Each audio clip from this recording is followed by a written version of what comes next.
Okay. Well, we're Rover One. We'd like to say thanks to SVC and Rover for letting us have this opportunity to work on this Capstone project. I'm Colin. I'm Tina. I'm Lily. Charlie. I'm Cameron. So in working on this project, focused on Rover Now, Rover's on-demand service, we all at some point or another have had to quickly describe what Rover is to friends and family and casual conversation over these last few weeks. And we often gravitate towards the same analogy as Nyati did earlier. It's like Uber for dog walking. And while that doesn't tell the whole story, it's a quick and easy way to let people know what the service is like. They understand it right away. And when you present it like this, you get one of two distinct responses right away. One is a guy like this, interesting, sounds cool, he wants to know more. Or, oh hell no. Now, this is Lisa. She's our potential Rover Now customer and typical skeptic. She has used other dog walking services, pet sitting services, but she's unsure about how the assignment model works for Rover Now. And we want a little insight into what her hesitation is. What's that negative response all about? And she's probably thinking things like, they're a stranger in your home, you're not there, they take your dog, and then you owe them money. So how do you build trust with Rover customers while moving them to an assignment model? This problem is big. So in approaching this problem, we started off by taking a high-level look at a funnel of how customers are driven to Rover Now. And through our research, we really wanted to uncover what drives trust with pet owners, what are the top worries and pain points that customers have with Rover Now, and ultimately, what are the opportunities that we have to build trust and retention with Rover Now customers. So for our research, we talked to Rover customers and providers, as well as non-Rover customers. We did user interviews, surveys, analyzed forums, reviews, press, and social media. We did some competitive analysis with companies like WAG and Care.com. We also used the Rover app self-tested as a customer and providers, and we built prototypes and did a lot of user testings. We found many common themes across the multiple user groups that we worked with. However, we felt like some of these themes were beyond the scope of the problem statement that we had. So what we did is we narrowed those down into areas where we felt like we could make the greatest impact helping move customers from a browse-based model to an on-demand-based model. We then took those and put them into categories that resemble three basic principles: greater transparency, a consistent experience, and a sense of community. So I'm going to take you through a series of design proposals that we feel like will make a big impact on improving trust with Rover Now. And I'll walk you through the first couple here. So throughout our research, we heard a lot of positive stories from Rover customers about how much of an impact Rover's had on their lives. But when looking online, it's impossible not to notice all the negative reviews and press that's out there, and this really impacts people's trust and their potential to use Rover. So one way we think that this could be addressed is by showcasing more reviews, logos from trusted press sources, and a meet and greet type video directly on rover.com. This strategy is used by WAG and other companies, and it's been proven to work. This strategy would also kind of help capture those users at the top of the funnel who are just coming to learn about Rover and Rover Now. So our second proposal, one of the common themes we heard was that from customers is that they still get nervous when booking through Rover, that there won't be anyone available. So one of the ways we think that this could be addressed is by showing a map of the user's location directly on the Booking a Walk, that first page. Doing this, you could and showing the number of active walkers that are online and available now. Doing this, you would see like 34 walkers. You see there's this active community, and it would ease those worries about finding a walker. And then also seeing that there's activity from others in your neighborhood would help build trust that I'm not alone in using Rover. My neighbors do too. They trust it. So coming back to Lisa, our skeptic, she opens up the app, she clicks dog walking, and she's immediately taken to that map where she sees her location and the number of walkers that are available. And then after she clicks walk now, she's taken to the experience as is today to continue booking the walk.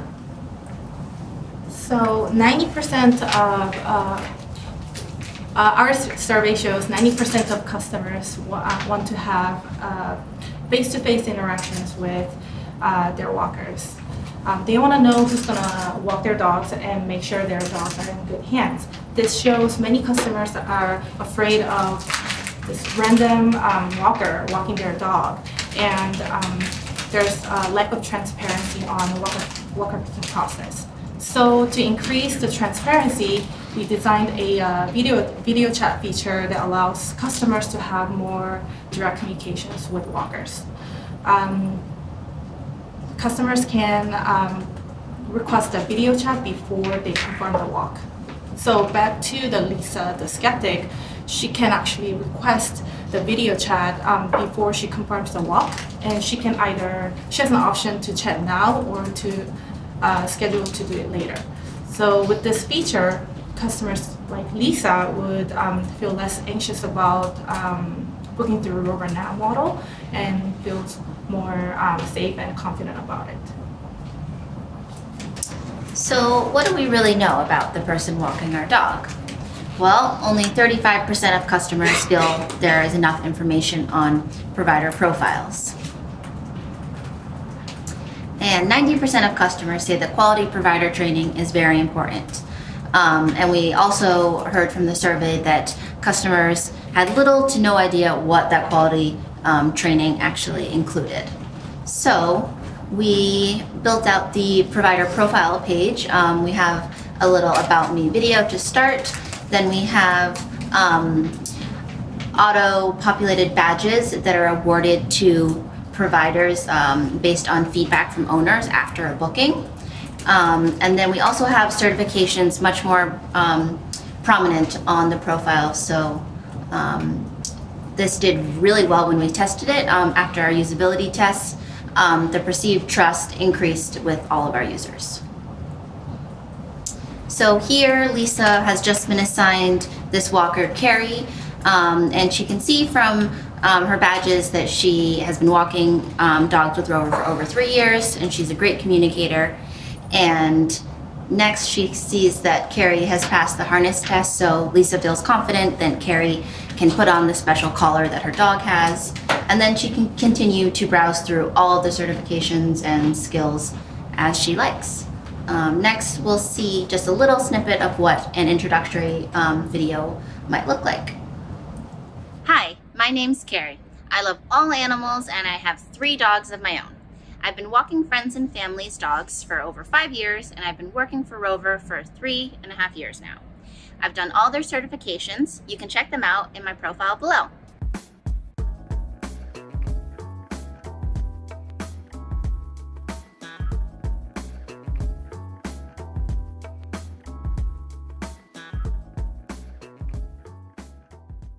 So after this video, Lisa feels much more confident in who Carrie is, how she presents herself, and how she handles dogs, therefore making her feel really confident about her booking.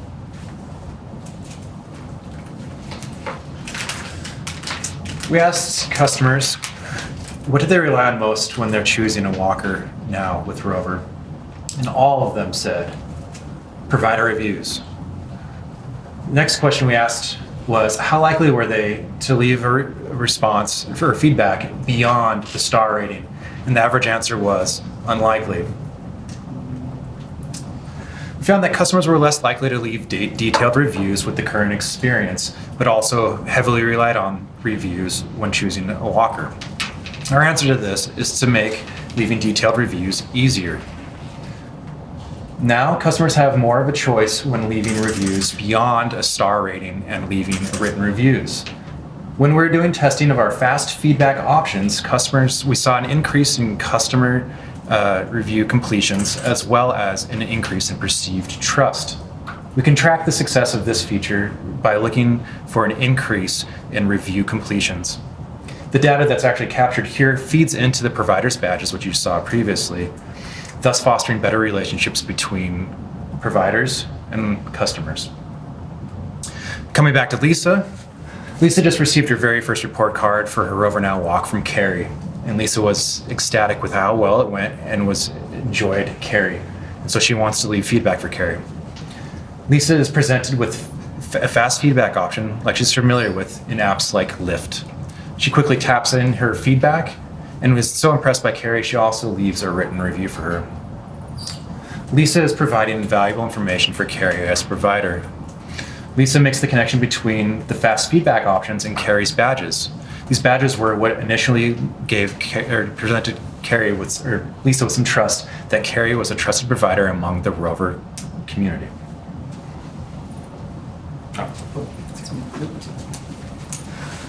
So, the number one feature request from Rover Now customers in our research was a way to save their favorite walker. We talked with Anders in an interview. He's a Rover Now user, and he told us a story about how he had been assigned a Rover Now provider for a walk, and thought this guy was great, wanted to use him again. His dog had a great time, and he wanted this so badly, he picked up the phone, called Rover customer service to ask them if there was any way that he could reconnect with his new favorite walker. There was no way to do this. So we created preferred providers, a way to save your favorites. So it gives customers some control while still maintaining the assignment model that Rover wants to move to. So this is how it works. Lisa can, from a report card or a recent provider profile, she can quickly and easily tap the heart button and add her new favorite walker to her preferred providers list. And the next time she sends out a walk request, those top 5 will be pinged first. Now, what if those people aren't available? She'll be met with a notification that says she's been assigned a different walker not on her list, in this case Janet P., and that 3 Rover users in her area, or Rover users like her, have Janet P. on their list as well. They've already favorited her. So it'll give her some confidence that this new walker, Janet, will be a good provider. So for our 7th design proposal, we'll go over some of our survey results that we thought were significant to share. So 90% of customers say that quality provider training is very important. And from our provider survey, we asked, is the Rover certification process sufficient enough to keep pets safe?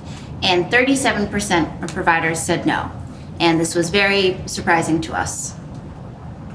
55% of providers say they would actually like more in-depth pet services training.